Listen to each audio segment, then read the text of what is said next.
Hello again, everyone, and welcome to another edition of This Week in the World of Football. This is episode number 276 for December 27th, 2022. I'm your host, Randy Snow. On today's show, the Denver Broncos have fired their head coach, and we have our year in review of what we did this past year. In this week's history lesson, we tell the story of the highest scoring tie game in college football history. But I'm not here all by myself. Across the table from me, as always, is my son, Adam. Our last show of 2022. That's right. Yep, next week. Hard to believe. 2023 when we Man, do this and again. I have to enjoy it. I'm on vacation. A week from today, I'll be coming back from work, so I'll probably be salty to start the year. Yeah. But what a rough first show that's going to be. Yeah. Man, oh man. But we got a lot of stuff planned. We still got a picks video that'll go up this week. Yep. And we're going to actually plan on another video going up this week to close out the year for us, and then recharge our batteries for a couple of days, and then we're right back into 2023. Right. Keep on rolling. No rest for the wicked. We come to you each week from the World of Football Man Cave, located right here in the center of the football world, Kalamazoo, Michigan. We're here to promote the game of football in all its many forms, past, present, and future. Our goal is to educate, inform, and entertain our listeners with the glorious buffet that is the world of football. All this while keeping a close eye on the rich history of the game. Thanks for checking out our podcast. We'd love to get your feedback on one of our many platforms. Apple Podcasts, SoundCloud, Stitcher, TuneIn, Spotify, iHeartRadio, and YouTube, where we post the entire audio portion of this show, as well as other selected videos. We're also on Amazon Music, so you can just ask Alexa to play the World of Football podcast. So, let's begin today's show with Adam and the World of Football scoreboard. That's right. I wonder how many Alexa devices just went off right now while they're listening. Anyway, we're on to Week 16 of the NFL. It's all wrapped up, and we have 2 weeks left of the NFL season. Hard to believe we are here now. Fantasy football teams are all wrapping up their seasons. Championships have been decided, so good luck to all of you out there who are still in contention. How'd you do in your fantasy league this year, son? I got 5th place in one. And I was the number 1 seed and just lost this last weekend, so I will play in the 3rd place game against the number 2 seed. So the top 2 teams got knocked down to the 3rd place game. So Isn't that the Toilet Bowl Championship? No, that's just the 3rd place game. Oh, okay. No. Our Toilet Bowl in our other league was already decided by something else. Okay. And there's a 3rd league. I might be in the Toilet Bowl in that one. Sorry, Greg. I couldn't get my login password to get back into that league, so I have not been able to get in to change my roster. I feel bad. All right. You know who should also feel bad? Jets fans for booing their quarterback. Good Lord. Thursday night saw the Jaguars just put a spanking on the Jets, 19-3. I thought it'd be a little more competitive than this. The Jaguars came out. They played really tough. Zach Wilson, you can't put all the blame on Zach Wilson. Yeah. But, man, he didn't look great either. I mean, he didn't get a lot of help from his offensive line. The fans definitely are already over Zach Wilson. I just have a hard time feeling that you just get rid of a guy after 2 years, but that's the rumor going around, that they're going to part ways with him at the end of the year. Who knows? But, what do you think about this game? You actually watched this Thursday night game, so. Yeah. Boring, right? Boring. Yeah, that's not much to talk about on that game. Other than Trevor Lawrence, he did look continues to impress. Yep. All right, then on Saturday, that's right, we had some Saturday games. The Christmas Eve, if Saturday you will. Games. The Atlanta Falcons fell to the Baltimore Ravens 17-9, and I believe that helped the Ravens clinch a playoff spot. So congratulations, Baltimore. The Buffalo Bills clinched the AFC East by defeating the Chicago Bears 35-13. And I'm not sure if they all needed help. There's a lot of scenarios that went into that. All I know is the Bills have won the AFC East. Yeah. The New Orleans Saints came back to beat the Browns 17-10, eliminating the Browns from playoff contention. The Kansas City Chiefs defeated the Seattle Seahawks 24-10. The Minnesota Vikings got a last-second field goal win over the New York Giants yet again to win a game 27-24. How about them Giants finding a way to squeak by these last couple of games? I didn't think Minnesota was going to win that game. I didn't either. We didn't want them to win. No, I didn't. And then the Carolina Panthers defeated the Detroit Lions 37-23.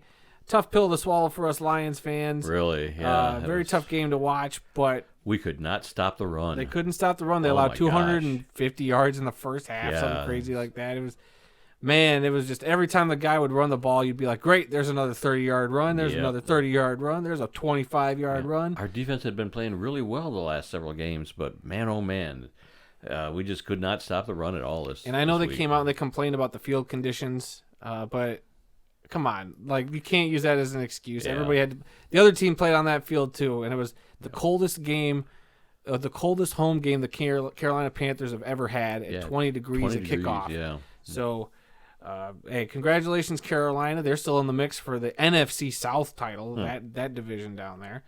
The Lions still technically in the hunt, even though they got all the help they pretty much needed this weekend. Right, yeah. Everybody they needed to lose lost, but they couldn't get a win. They just couldn't capitalize yet. The Cincinnati Bengals got a win over the New England Patriots, 22-18. The Patriots climbed back, but the big story from this is Mac Jones on the verge of maybe getting a big fine for a really dirty hit on Eli Apple of the Cincinnati defense. Yeah, I saw a compilation of some Mac Jones questionable plays where he would slide and kick a guy and he would trip people. So now this narrative has changed to Mac Jones being a dirty player. So we shall see if the NFL actually finds him for this. I'm sure we'll find out today. We're recording a little early on a Tuesday. Yeah. So we'll see if that fine comes down while we're recording.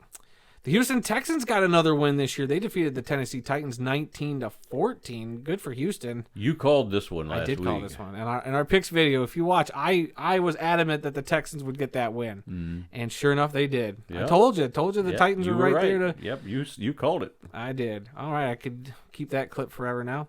Let's see. Then the Washington Commanders fell to the San Francisco 49ers 37-20. Then, and probably your game of the week, the Dallas Cowboys upset the Philadelphia Eagles 40-34. What a shootout this game ended up being. The Eagles were obviously without Jalen Hurts at quarterback. They had Gardner Minshew in there, who actually played pretty well. It's just, man, it came down to just these two teams slinging it, and the defense, every aspect of football came into play pretty much, it felt like, in this game. And the Cowboys came away with a win, a big win, to give the Eagles only their second loss of the year. Yeah, I was just saying, only the second loss of the year for them. Wow. All right, and then let's see. We're still on Christmas Eve. Then we get to the Saturday night game, which was the 50th anniversary of the Immaculate Reception. The Pittsburgh Steelers defeated the Las Vegas Raiders 13-10 in a very low-scoring game. I didn't catch much of this. You were watching it because, and we'll go into a little bit more on him later, but Franco Harris having his jersey retired. Right. I was watching the game, and it wasn't that great of a game. But mainly because we haven't talked about it yet. Franco Harris did pass away days before this ceremony that was all for him, and you were all anxious to see how they would honor him at halftime, how this whole presentation was going to go, and you had some feelings. Oh, this was terrible. The game was not the greatest, so I'm kind of in and out of the game. But at halftime, I made sure I was there, and they brought out the owner of the Steelers, and they brought out Franco's wife and son, and they had him on the podium, and they had like about 20 members of the team who had played with Franco over the years, and they named them all off. Of course, Terry Bradshaw wasn't there, but so many other players, great Steelers players were there, all sitting in chairs on the field. And basically all he did was he just handed a Franco Harris jersey to his wife and his son and snapped a few pictures. And then he said, and now we're going to have a video tribute. And I thought, oh, okay, this will probably be pretty good. NFL Network cut away from the ceremony at that point. We never got to see the video tribute in the stadium. And I was extremely upset. At first I thought, when they went to a commercial, I thought, man, they're playing a commercial before they show this thing on the video board. Is that how they're paying for this tribute? And so I was a little upset about that. But 5 minutes later, the commercials are done, and they go back to the stadium. The ceremony's all over with, and they're talking about first half highlights. So we missed it completely. I was very upset with the way NFL Network didn't stay with that video tribute to show everybody. I was very, very disappointed. Yeah. Maybe, I don't know if it's online. I don't know if you went to see if the Steelers maybe posted it. I've not looked for it. It might be, but I was just so mad that they did that. The way they handled it, NFL Network really dropped the ball on that one. Then on Christmas Day, the Green Bay Packers took a big green dump on all of us by getting the victory 26-20.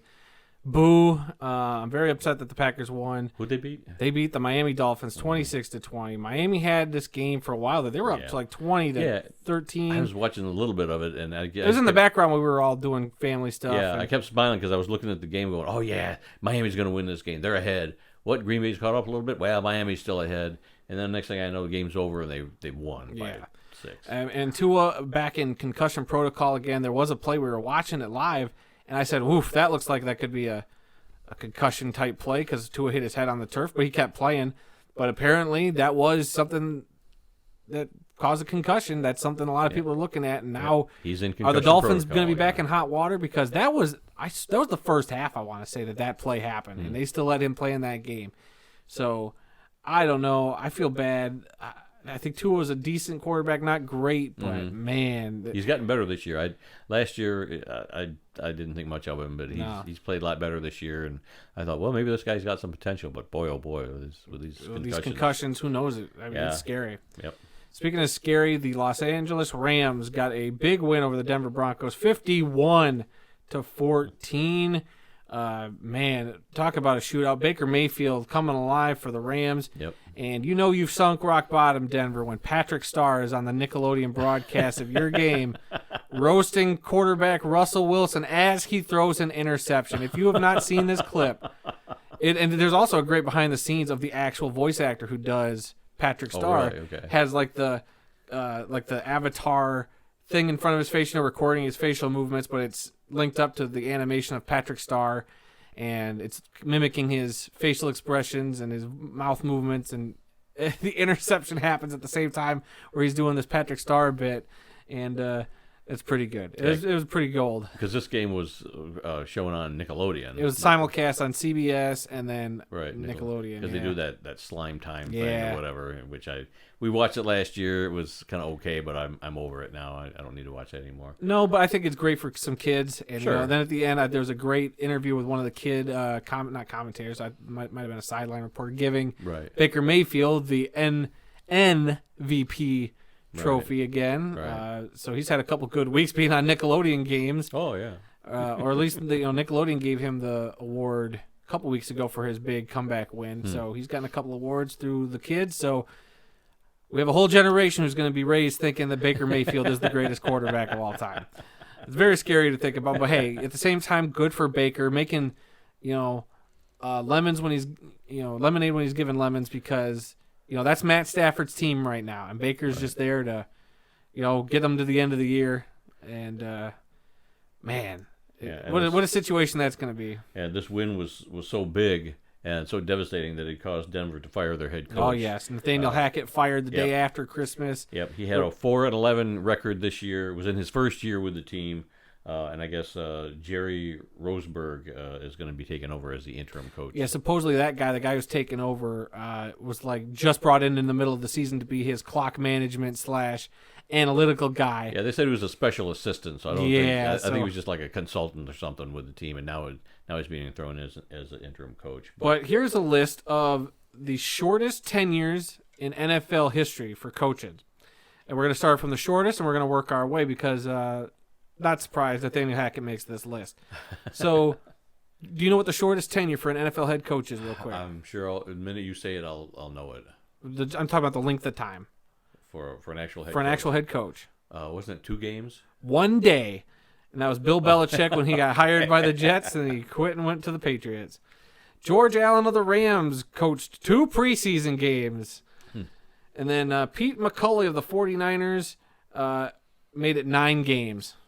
Lou Holtz made it with the Jets for 13 games. Bobby Paterno for the Falcons, 13 games.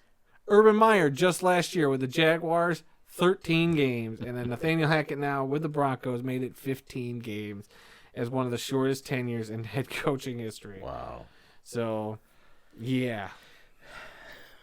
Just think about that for a second, right? Yeah. All right. And then is he just the second coach to be fired this year? I just know of Matt Rule of the Panthers, and Yep. I don't know if there's another one at the top of my head. Okay, well, it probably is. You're usually the one who keeps track of the coaching I know, changes. I was going to look into You have that. a website and everything, theworldoffootball.com, that keeps track of that. I didn't look it up. Clearly you didn't. Yep. Ill-prepared for this podcast.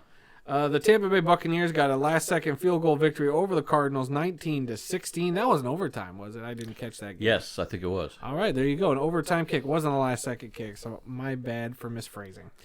The Arizona Cardinals fall to 1960. They fall to 4-11. Rumors swirling now about is their head coach going to leave? The general manager's already left on a medical leave of absence, but there's talk he's already going to be fired too. So for the Bucks, for the Cardinals. Oh, for the Cardinals. And then we'll talk about a player announcing his retirement in a little bit. And then finally, the Monday night game saw the Los Angeles Chargers defeat the Colts 20-3. This helped the Chargers clinch a playoff spot, so the Chargers will be in the AFC playoffs now. Okay. And that'll do it for the Week 16 scoreboard for the NFL. But we got bowl games, everybody. It's bowl season. Yes, more bowl games going on this week. It was the famous Idaho Potato Bowl, where Eastern Michigan defeated San Jose State 41-27. We also had the Boca Raton Bowl, Toledo over Liberty 21-19. The New Orleans Bowl saw Western Kentucky defeat South Alabama 44-23. In the American Forces Bowl, it was Air Force over Baylor 30-15. I watched some of this bowl game. I like Air Force, and so that was really one of the only bowl games I actually did watch this week. But then you had the Independence Bowl, Houston over Louisiana 23-16. The Gasparilla Bowl, Wake Forest over Missouri 27-17. The Hawaii Bowl, Middle Tennessee over San Diego State 25-23 in a close game. It was the Quick Lanes Bowl yesterday in Detroit. New Mexico State over Bowling Green 24-19. And there are 4 bowl games today as we speak. You've got the Camilla Bowl, the First Responders Bowl, the Birmingham Bowl, and the Guaranteed Rate Bowl all going on today, and we'll have those scores next week. And that's it for this week's World of Football scoreboard. Well, the scoreboard's getting shorter and shorter. Shorter as each week goes by. Yeah. All right, let's talk a little NFL news. NFL has come to a multi-year agreement with Google to grant YouTube TV and YouTube primetime channels the exclusive rights to the NFL Sunday Ticket beginning in 2023. And there were a bunch of different people that were bidding on this. Or Apple, Amazon, the big heavy hitters. Yep. And I don't even remember Google or YouTube being talked about in this situation, but they're the ones that got it. They could be paying the NFL around $2 billion per season. The actual numbers weren't released, but some economist for the Wall Street Journal was saying that it's probably going to be in that kind of range, but we won't know for sure. The Sunday Ticket has been with DirecTV since 1994, and I can't believe it's going to YouTube, but maybe it'll make things easier. Maybe it will. It'll be interesting to check into and see how that's going to work now with YouTube TV, whether it'd be worth now getting, because we've never had DirecTV. Right. But I'd be curious to just see what kind of plan it'll be. I think I've heard somebody say it starts at like $300, so we'll see. We'll see what happens. I don't need to watch that much football. As long as I can get all my Lions, I'm good. Yeah. Yeah, it's the kind of thing you'd want if you were out of state, where where your team is not a local team where you can't see them every week.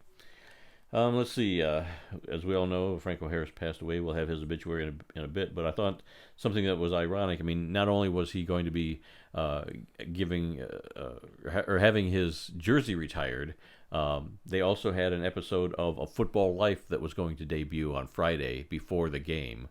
And so Franco passed away before all of this happened. He didn't get to see any of it. Real shame. And I haven't seen the episode of The Football Life featuring him either. I'm sure they'll be. I'm sure it's been played a couple of times. But I just haven't caught up with it yet. But I'm sure I will eventually, because the Football Lives are so good. They're so well they're done. very well done. And NFL Films did them. You know it's going to be good. Yeah, absolutely.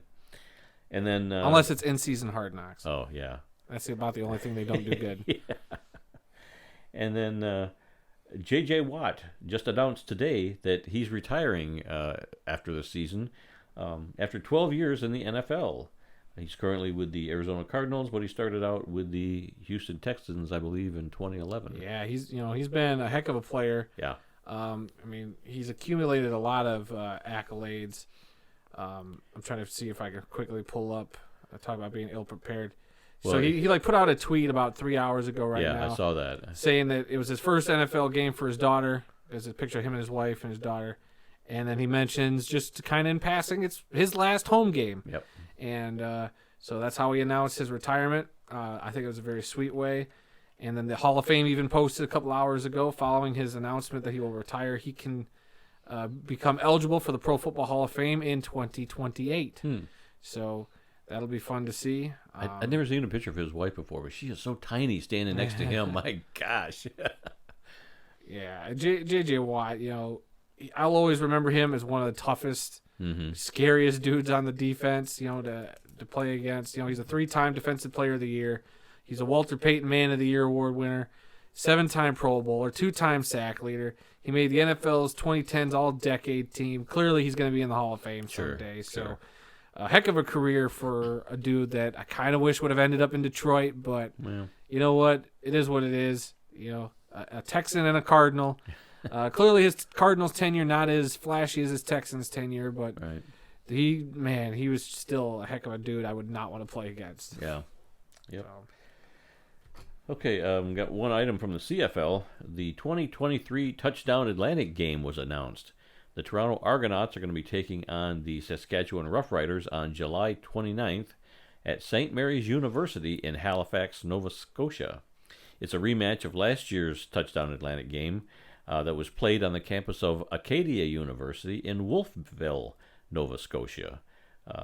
They're trying to build up that Eastern Province fan base for the CFL, and they're supposed to have the Atlantic Schooners any year now. Come on, man, we've been waiting. Yeah, to be the 10th team in the league, and let's get this thing going, man. We want another. You got some college stadiums they could start out playing in. Sure, they're not as big as the CFL stadiums, but CFL stadiums are only like 25,000, 30,000. They're American soccer stadiums. Pretty much. Yeah. So I don't see why they couldn't get a team going and just play for a couple of years in a college stadium, or maybe rotate between a couple of colleges out there in Nova Scotia.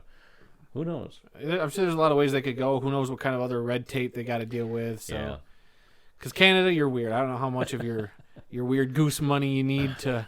Come on. Just kidding. I love Canada. Except for that one bad trip we took, which we'll get to in a minute. Yeah, they were all set to launch this team a couple of years ago, and then the pandemic hit, and then the city council there in Halifax decided they didn't want to spend the money on the stadium at that time because of the pandemic and everything, and so now everything's on a back burner. So it could be a couple more years before we actually. I'll send you a hell of a fax, Halifax, just to get this team rolling. Come on now.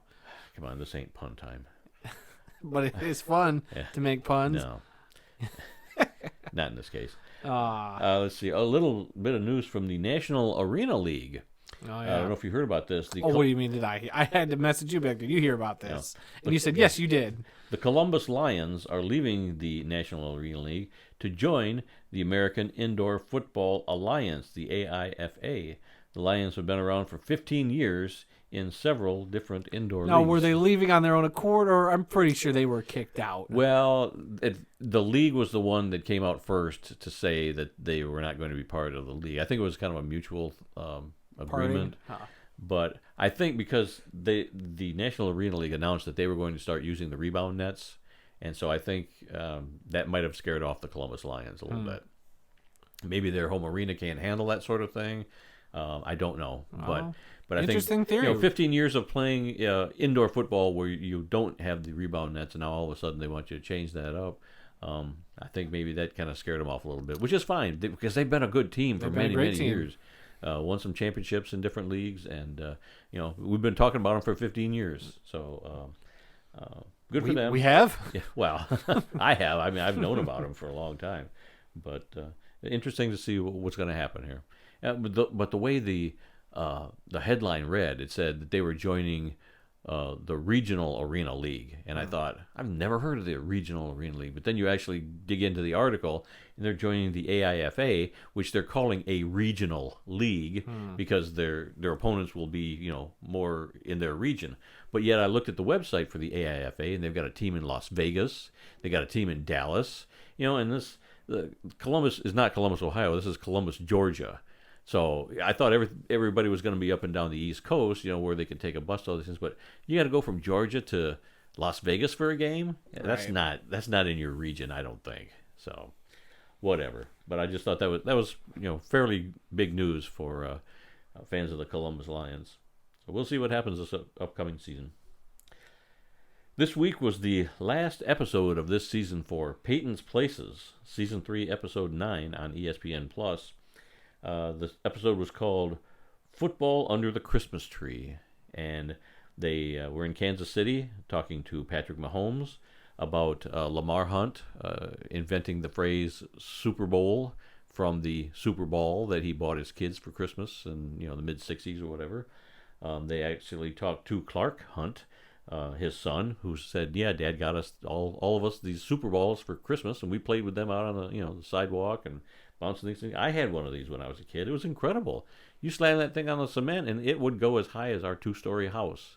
They talked about you being able to bounce these things over a house, but I don't think I ever did because I was pretty small at the time. But yes, it would go right up to the roof of the house and come back down again. So it was a lot of fun. But yeah, so that's what they talked about. They were at Kansas City at the stadium. I guess Lamar Hunt had like an apartment or something built into the stadium where they were walking through this thing, the hardwood floors and everything. It was really, really cool. You got to see this. And then at the end, they brought in Chad Henning, who played for the Air Force and was an A-10 pilot. In fact, they even mentioned that he flew jets, and Patrick Mahomes goes, "Didn't he fly the A-10?" Which is a plane I worked on when I was in the military, so I've always known that. I love that plane. And then they showed some scenes of an A-10, on an attack run, shooting its gun and whatnot. So in the end, Chad Henning was supposedly flying a helicopter. They made it look like he was flying it. I don't know if this was real or not. But an actual helicopter did fly over the parking lot at Kansas City, and they dropped 10,000 Super Balls into the parking lot, and they were just bouncing all over the place. It was a great way to end that episode. Yeah. So that was a lot of fun. Go check this out. This has been, other than 1 or 2 episodes, this has been a really good season of Peyton's Places. And he said, at the end, Mahomes goes, "Where are you going, Peyton?" He goes, "You'll have to wait for season 4 to find out where I'm going next." So he's already teasing he's gonna be back for another season, which is I'm great. sure, man. I love these shows. He is set for life now doing these for ESPN. Yeah. So unless he takes up a head coaching gig. So I don't think he would do that. I don't think he would. He's having too much fun doing it. He is having a lot of Why fun. would you want to get into that pressure cooker and pull the lid over top of you? No. I don't think Great so. stuff, though. All right, so that's it for, like I said, it was the last episode of Peyton's Places, Peyton's Places for this year. Well, Adam, since this is our last podcast for 2022, I thought we would thank God. do a quick year in review of all the stuff we did this past year. Oh, okay. I mean, I guess I have no control over that, so go ahead. What do we got? Well, I thought we'd start out with some of the games that we either did or didn't go to this past year. And we're going to start with the USFL Championship game that was on July 3rd in Canton, Ohio. Birmingham Stallions over the Philadelphia Stars, 33-30. That was a great event. It was fun. It was a lot of fun. The weather was perfect. We'd never been there in Fawcett Stadium. Well, it's not Fawcett Stadium anymore. I was trying to think of the name. Tom Benson Stadium. Okay. Never been actually in the stadium before for a game. And that was so cool. We spent like $20 on tickets, and we could sit anywhere we wanted to. We were right, what were we on, a 35, 40-yard line, something Great like that. Seats. Really good seats, you know. And it was just a lot of fun to watch a USFL game. Too bad the Michigan Panthers weren't in it, but that's beside the point. But yeah, you and I and Aaron went down there, and we drove down, and we saw the Pro Football Hall of Fame, of course, before, and did a little shopping there, and then... Got right into the stadium pretty much. Into the stadium. Yeah, there's a big long line that was going right past the door of the Hall of Fame, so we had just got in line right there and worked our way around up the hill to the stadium. Got in no time. The merch lines were long, so I don't think we got any merch. Yep. Other than they handed out T-shirts when we first got in, so we still got those T-shirts. Yep. And yeah, I thought that was a fun experience. Yep, that was a really. Fun day, fun game.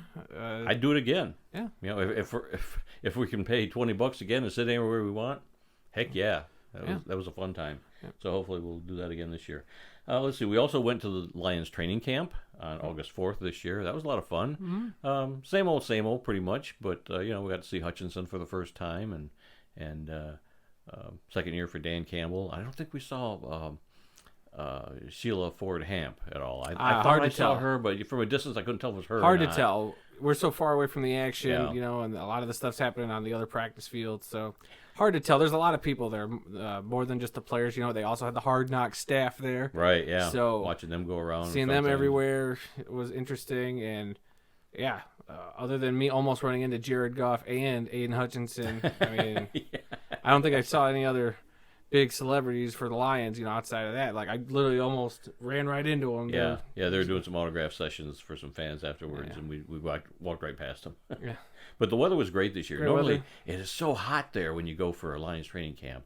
But this was beautiful. I think it was a little overcast, Yeah. so the sun wasn't that... It wasn't as bad, but... Yeah, it wasn't bad at all. So we had a good time there. And then August 20th, we went to Canada, and we tried to go to a Toronto Argonauts game. Keyword tried. Yeah, we did a whole video on this. If you want to watch the whole sad story, bottom line is we drove there, we got a hotel, and we were heading to the stadium, and we never made it to the stadium because the traffic was just ridiculous. There was some cultural festival going on. They had a festival going on right in the same area, so the traffic in the downtown, or not downtown, but it was by the lakeshore. Yeah, the lakeshore. Oh. It was just awful, and we could not get there, and we finally gave up. We sat there for about an hour. Oh, more than that. It was so long. I think we're still sitting in traffic. Yeah, like I said, we were close enough to smell the poutine from the stadium, but we couldn't get there. So a couple of run-ins with cops. Yeah, go listen to that whole story. Yeah, we went back to our hotel and watched the end of the game in the bar at the hotel. Yeah. Oh, what a mess! So that was a bit of a fiasco. And then we went to the Western Michigan game here in town on September 18th, and we saw them play the Pittsburgh Panthers, who they beat last year in Pittsburgh. Yeah, but this very year, good Pitt team that was bowl bound. Had Kenny Pickett as their quarterback. Yeah, so it was great that we could beat them last year, but this year we lost 34-13 here in Kalamazoo. That was a tough one. Oh, that was. They just so couldn't tough. stop them. Yeah. It was a really tough game to watch. Yeah, and then the very next day, let's see. Yep, it was the very next day because it was a Sunday. Yep. So we went to the Lions and Commanders game at Ford Field, and the Lions won 36-27, and they were 1-6 in the first. We saw the that one. was the one game they won. Was the one we were there, so that was pretty cool. And then you went to another game. Well, that was after we went to the October 1st Western. Oh, that's right. Western. We had another situation where we saw Western game on a Saturday. They played the FCS school, New Hampshire, the Wildcats, and they just clobbered them 44-7. Yep. Kind of an unfair game, but they played tough for a lot of that game, though. I mean, I think they gave Western a run did. for their money. They gave them a real run for it. The score doesn't indicate how well they played, but still. And that's not us just being nice Western fans. I legit, I remember sitting there being like, they're not a bad team. The ball kind of went Western's way a couple times. Maybe a couple calls went Western's way, but I thought they were a decent team. I mean, the score does not indicate that, though. Yeah. And then the very next day is when I went to Detroit for the first. It's like one of the first Lions games I've gone to without you since last year. Yeah. But it's very rare that I go to a game without you. But I went. I was kind of nervous because I was like, I don't know where to park. I overshot my exit that I normally would get off at by one exit. Turned out to be the best thing to happen to me. Get there, found a parking spot in a parking garage with my buddy, and we got free drinks out of it because you parked in. It was like a casino parking garage. Yeah. And so they gave us free drink tickets when we paid the $50 to park. I was like, whatever, $50 to park, I'll take it. And some free drink vouchers. We go through all this hotel/casino, find the bar where we could get these things cashed in, got our drinks, sat there, watched. There was a London game, I think it was a London game earlier that day. And so we sat and watched watched that. Then we went to the stadium. Just happened to walk into the right spot at the right time to get in a spot to get into the stadium, like one of the first people into the stadium. It was great how that worked out. And then Amon-Ra bobbleheads and a very fun game. I met up with a couple of friends who were there. The Lions didn't win it, but it was a shootout, so it was a heck of a game. Just back and forth. 48-45 was that final score. Lions Seahawks. Oh, score 45 points and lose. Wow. Yeah, it was something else. So it was a roller coaster game. but fun nonetheless. And then the next day I went to California, which has nothing to do with football. But I had a very packed weekend / week at that point. Yeah, you did. That was a big weekend for you. It was, yeah. And then you, so that was like all the games I think we've gone to this year. Yep. But then for you, you've been doing a lot of you've been all around the country. Well, Midwest doing this side of the Mississippi. Yeah. But yeah, this year I went to 16 gridiron graves, and I've been doing this for many years. 16 is a new record for me. Prior to this, the most I'd ever gone to in 1 year was 6, and this just blew them all away. There were so many graves and some great stories to tell. And it started out in March, and it ended in November. But the first ones that I went to this year, a guy by the name of Gus Cefelli. He was a 3-time college football national champion at Notre Dame, and he won an NFL title as a member of the Detroit Lions in 1952. He also played for the Packers, the Steelers, and the Eagles, and he became a judge in the Detroit area after he was done with football. Very interesting story about how a defendant in a case one time got really mad and pulled out a gun in court, and he went over the bench and tackled the guy and held him on the ground until the police came and arrested him. You know what that sounds like to me? Not to throw this in there. It sounds a lot like The Dark Knight when guy pulled a gun on Harvey Dent and Harvey Dent just punched the dude in the face. That's what that sounds like. No. But this was the judge going over the bench and tackling a guy because he's an ex-football player. So that was Gus Cefelli, and he's buried in South Bend in the same cemetery where Newt Rockne is buried. In fact, he's just down a ways from Newt Rockne. So I thought that was pretty interesting. And then also in that same cemetery in South Bend, I went to the grave of George Strickler. If you're not familiar with George Strickler, he worked as a student publicity manager for Newt Rockne, and he was the one that arranged the famous Four Horsemen picture that everybody knows of the Four Horsemen of Notre Dame. Yeah, one we got hanging up right here in the World Football Man Cave. It's pretty much, that's like our Mona Lisa, essentially. And that was a hard grave to find because it was flat on the ground, and there was a lot of wet leaves at that time, and so I kind of knew where it was, and I was going around and I kept brushing off things. I could not find it. I had to have a guy from the office come, and he helped me. He had to come twice because he couldn't find it either, but we finally found it and got my picture taken with it. Let's see. And then I went to go see the grave of George Jewett. He was the first black player to play for the University of Michigan and Northwestern University. He now has a trophy named after him. His grave is in Ann Arbor, and it's the same cemetery where Bo Schembechler and Fielding Yost are at. So yeah, whenever Northwestern and Michigan play, then they play for the George Jewett Trophy now. Harry Wismer, he was one of the original 8 owners of the American Football League. He owned the New York Titans from 1960 to 1962, and when he sold the team, they changed the name to the New York Jets, so they're the Jets of today. And I was surprised when I found out he was buried in Port Huron, Michigan, which is over on the east side of the state. They have a bridge that goes over into Canada from Port Huron. Let's see.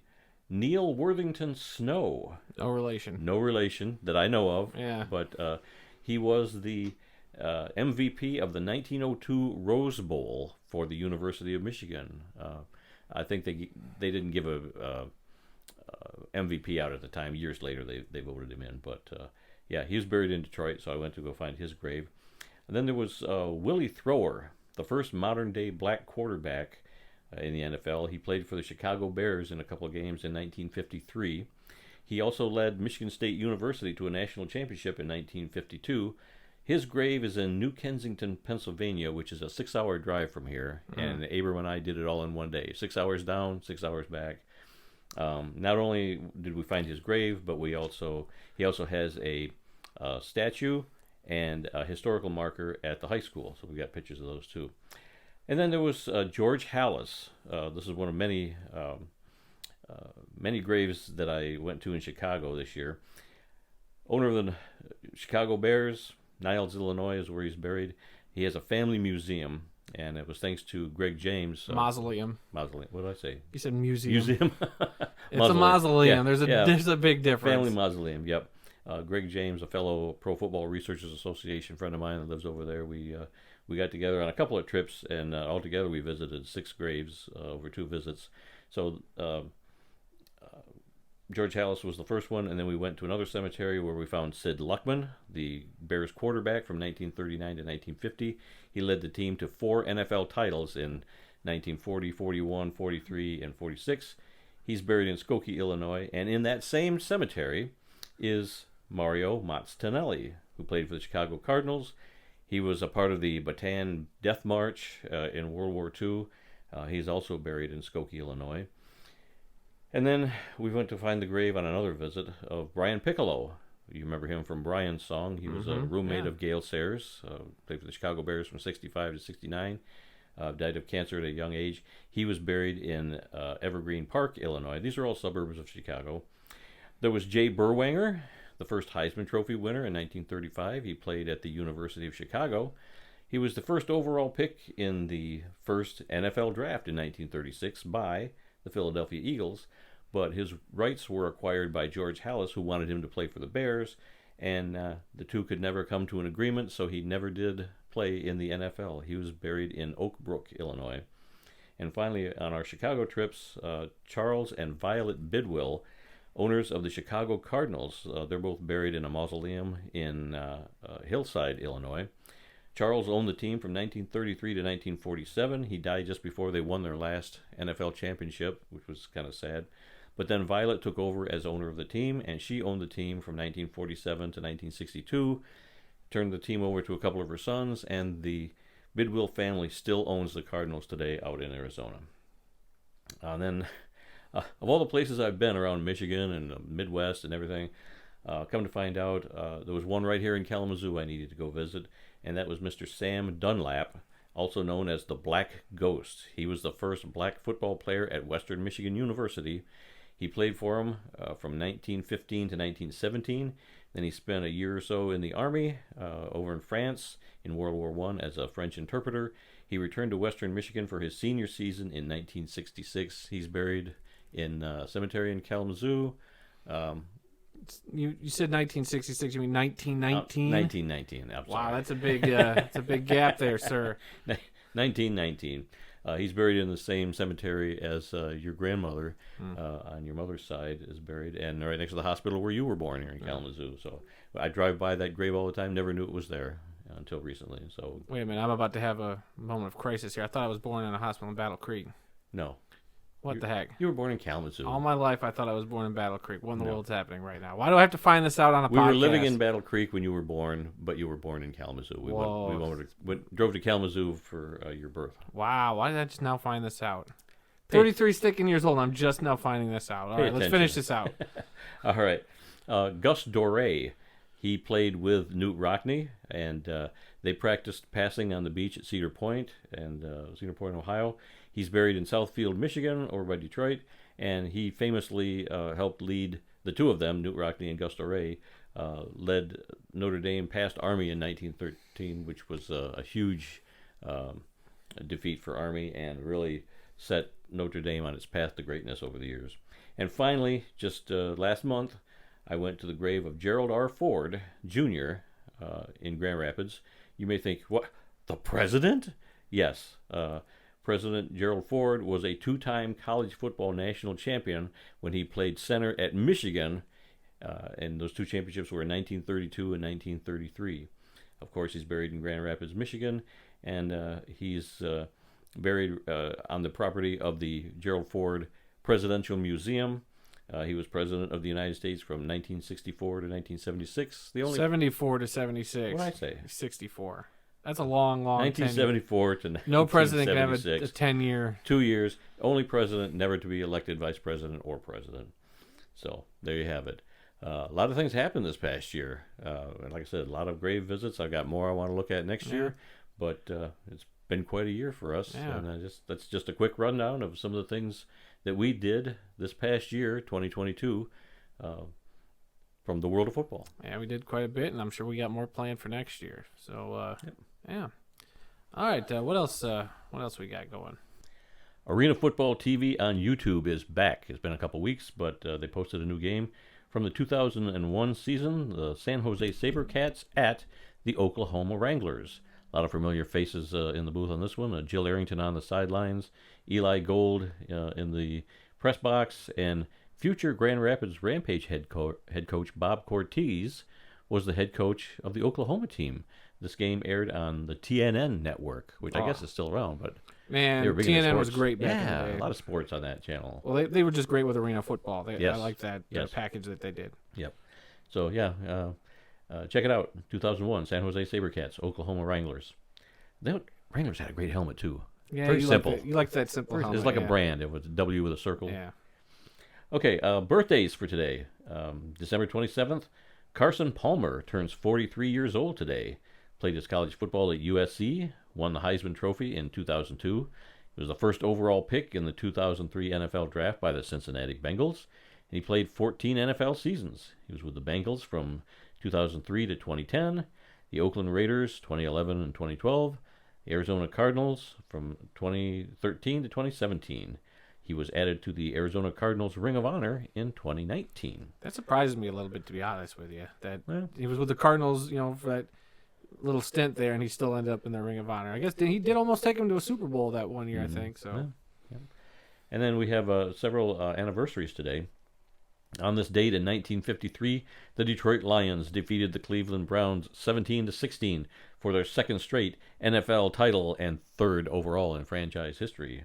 On this date in 1959, the Baltimore Colts defeated the New York Giants 31-16 for their second NFL title in a row. The year before was the 58 championship game, known as the greatest game ever played. And then in 59, they had a rematch of the same two teams. Baltimore won again. And then finally, in 1964, the Cleveland Browns shut out the Baltimore Colts 27-0 to win their last NFL title. I think that was, if it wasn't his rookie year, it was Jim Brown's second year maybe. Or maybe he was a rookie. I don't remember. But last time Cleveland has won a NFL title was 1964. Okay, we do have a couple of obituaries today. This is where we take a moment and honor those who've made the world of football a better place. Let's see. Franco Harris, of course. We've been talking about him all show long. Running back in the NFL for 13 seasons, passed away at the age of 72. Harris played college football at Penn State, which I did not know, and was selected with the 13th overall pick in the 1972 NFL Draft by the Pittsburgh Steelers. He played for the Steelers from 1972 to 1983 and won 4 Super Bowl titles with the team. He rushed for over 1,000 yards in his rookie season and was named the NFL's Rookie of the Year. Harris finished his playing career with the Seattle Seahawks in 1984. See, that I also did not know. Yeah. Or if I knew it, I had totally forgotten it. I mean, there's a lot of players that go on and play 1 or 2 more years with a different team that they're not associated with. I had totally forgot that or didn't even know it. He was famous. He was most famous for catching the immaculate reception against the Oakland Raiders during a playoff game in 1972. Harris was inducted into the Pro Football Hall of Fame in 1999. Tough week. Yeah, very, very sad story. All the stuff to be lined up for him just to have him pass. Yeah. Yep. All right, our next obituary is that of Ronnie Hillman, a running back in the NFL for 5 seasons, has passed away of cancer at the age of 31. Hillman played college football at San Diego State and was selected in the 3rd round of the 2020. You sure it's 2021? You mean 2011 maybe? Could be. Or maybe 2012. You probably, your dyslexia kicked in. Yeah, The 2012 NFL Draft by the Denver Broncos. He played in Denver from 2012 to 2015 and won a Super Bowl with the team, which is ironically also the last time Denver made it to the playoffs. He finished his playing career with the Minnesota Vikings and the San Diego Chargers in 2016. Another obituary, Cotton Davidson, a quarterback in the NFL and the American Football League for 11 seasons, has passed away at the age of 91. Davidson played college football at Baylor and was the 5th overall pick in the 1954 NFL Draft by the Baltimore Colts. He played in Baltimore in 1954 and was then drafted into the Army, and he returned to the Colts to play in the 1957 season. After being out of football for a few more years, he signed with the AFL's Dallas Texans in 1960 and was the team's very first starting quarterback. He played for the Texans from 1960 to 1962 and was traded to the Oakland Raiders during the early part of the 1962 season. He finished his playing career with the Raiders from 1962 to 1968 and won an AFL title with the Oakland Raiders in 1967. He also went on, after that, they went on to play in Super Bowl II where they lost to the Packers. Davidson went on to be a player scout for the Raiders for 22 years and was also an assistant coach at Baylor from 1972 to 1992. He was inducted into the Texas High School Football Hall of Fame in 1999. And our final obituary this week is that of Demetrius Johnson, a defensive back in the NFL for 5 seasons, has passed away at the age of 61. Johnson played college football at Missouri and was selected in the 5th round of the 1983 NFL Draft by the Detroit Lions. He played in Detroit from 1983 to 1986 and finished his playing career with the Miami Dolphins in 1987. Okay, anything that you've seen come by on your phone before we get into this week's history lesson? Nope, still waiting on that Mac Jones fine, but we'll see if that actually happens or not. All right, let's see. This week's history lesson is about the highest scoring tie game in college football history. Tie games in college football were common before overtime was added by the NCAA in 1996. But one tie game stands out among the rest because of the final score. The date was November 16, 1991. The place? Jack Murphy Stadium in San Diego. A crowd of 56,737 fans were on hand to witness the historic ending to a high-scoring college football game. BYU was taking on San Diego State in a Western Athletic Conference game. BYU was 7-3 and ranked 23rd in the country, while San Diego State had an 8-2 record. The quarterback for BYU was Ty Detmer, who won the Heisman Trophy the previous year. San Diego State featured running back Marshall Faulk. The two future NFL stars put on quite a show that night. San Diego had a 35-17 lead at halftime, but BYU came back and outscored San Diego State in the second half by the exact same margin, 35-17. The game ended in a 52-52 tie. In the game, Detmer completed 31 of 54 passes for 599 yards and 6 touchdowns. He was also intercepted 3 times. His counterpart, quarterback David Lowry of San Diego State, completed 26 of 39 passes for 568 yards and 5 touchdowns. He was intercepted once. San Diego State running back Marshall Faulk ran the ball 20 times for 119 yards and scored 2 touchdowns. He also caught 6 passes for another 116 yards and 2 more touchdowns. In all, Faulk accounted for 235 yards and 4 touchdowns in the game. BYU accounted for 767 total yards on offense, and San Diego State accounted for 695 total offensive yards. There were a total of 1,167 combined passing yards and 395 combined rushing yards on 168 offensive plays. There was a total of 67 combined first downs. Each team punted just 4 times and kicked 1 field goal apiece. The time of possession was just about even. BYU had the ball for 29 minutes and 37 seconds, while San Diego State had the ball for 30 minutes and 23 seconds. San Diego State went on to play in the Freedom Bowl at the end of the season and lost to Tulsa 28-17. BYU ended up playing in the Holiday Bowl and took on Iowa. Ironically, that game ended in a 13-13 tie. Ty Detmer was drafted by the Green Bay Packers in the 9th round of the 1992 NFL Draft. He played for Green Bay in 1993 and 1995, the Philadelphia Eagles in 1996 and 1997, the San Francisco 49ers in 1998, the Cleveland Browns in 1999, and the Detroit Lions in 2000 and 2003. He went on to be the offensive coordinator at BYU in 2017. Marshall Faulk was selected by the Indianapolis Colts with the 2nd overall pick in the 1994 NFL Draft.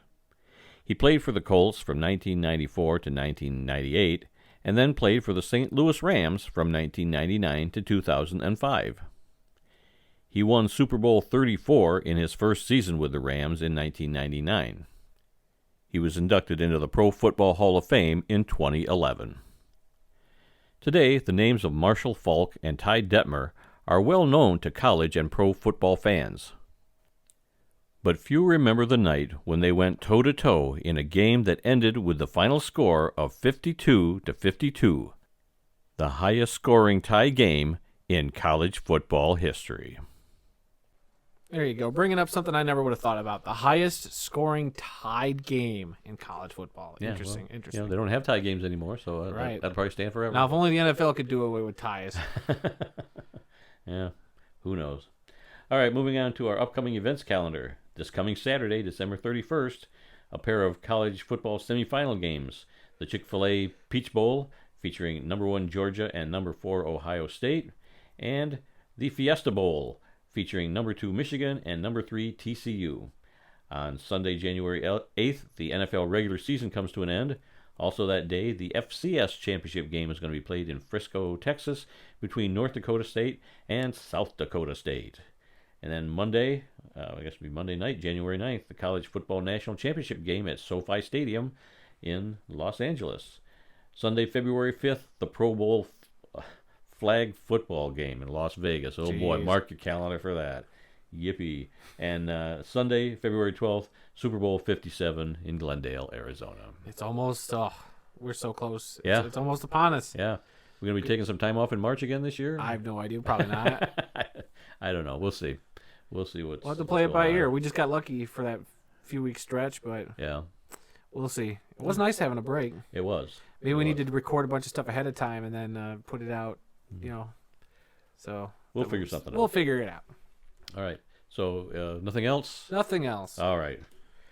Well, that's all the time we've got for this week. If you learned something during this podcast about the incredible amount of diversity that exists in the world of football, then we've done our job. Visit our website at theworldoffootball.com for news, links, upcoming events, original articles like those grave articles I was talking about, videos, and more.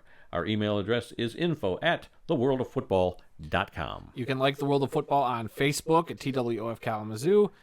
You can also follow our Twitter account. The address is also at TWOF Kalamazoo. New episodes of this very podcast are posted on Tuesdays and are available on SoundCloud, Apple Podcasts, Stitcher, TuneIn, Spotify, iHeartRadio, and YouTube. And you can search for us on YouTube just by going into the search bar and typing in The World of Football Kalamazoo. You should be able to find us.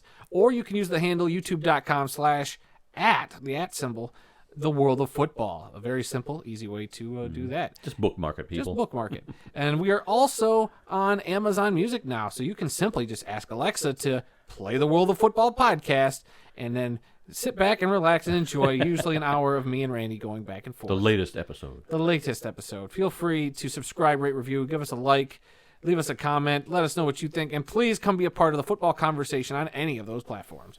And remember, folks, some people may love football more than we do, but nobody, and I mean nobody, loves more football than we do. Until next time, I'm Randy Snow. And, wow, 2022's over, huh? Yeah. So I guess we'll see you guys in, well, you got a couple of videos coming from us. Then you'll see us in 2023. Yep. We'll see you all next year.